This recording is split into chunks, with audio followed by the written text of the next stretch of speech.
জনাব সার্জিস আলম তাহার verified Facebook আইডিতে একটি পোস্ট দেন, যাতে তিনি লেখেন, মব তৈরি করে যদি হাইকোর্টের রায় নেওয়া যায় তাহলে এই হাইকোর্টের দরকার কি। তার এই বক্তব্যের প্রেক্ষিতে বিগত 24/5/2025 তারিখ সুপ্রিম কোর্টের অপর এক বিজ্ঞ আইনজীবী জনাব মোহাম্মদ জসিম উদ্দিন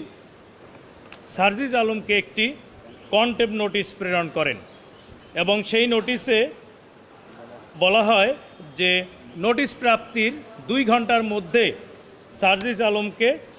বাংলাদেশের মাননীয় প্রধান বিচারপতির নিকট সুপ্রিম কোর্টের রেজিস্ট্রার জেনারেলের মাধ্যমে নিঃশর্তভাবে লিখিত ক্ষমা প্রার্থনা করতে হবে এবং সংবাদ সম্মেলন করে জাতির উদ্দেশ্যে জাতির কাছে নিঃশর্ত ক্ষমা প্রার্থনা করতে হবে। উনি এই সময় অতিবাহিত হয়ে যাওয়া সত্ত্বেও অদ্য পর্যন্ত উনি কোনো পোস্ট ওনার ফেসবুক ভেরিফাইড আইডি থেকে ডিলিট করেন নাই এবং ক্ষমা প্রার্থনাও করেন নাই, যার প্রেক্ষিতে বিজ্ঞ আইনজীবী অ্যাডভোকেট মোহাম্মদ জসিম উদ্দিন আজকে মহামান্য হাইকোর্ট বিভাগে একটি কমপ্লেন্ট পিটিশন দায়ের করেন। এই পিটিশনটি আগামী সপ্তাহে আমরা কনভিনিয়েন্ট কোর্টে শুনানি করব।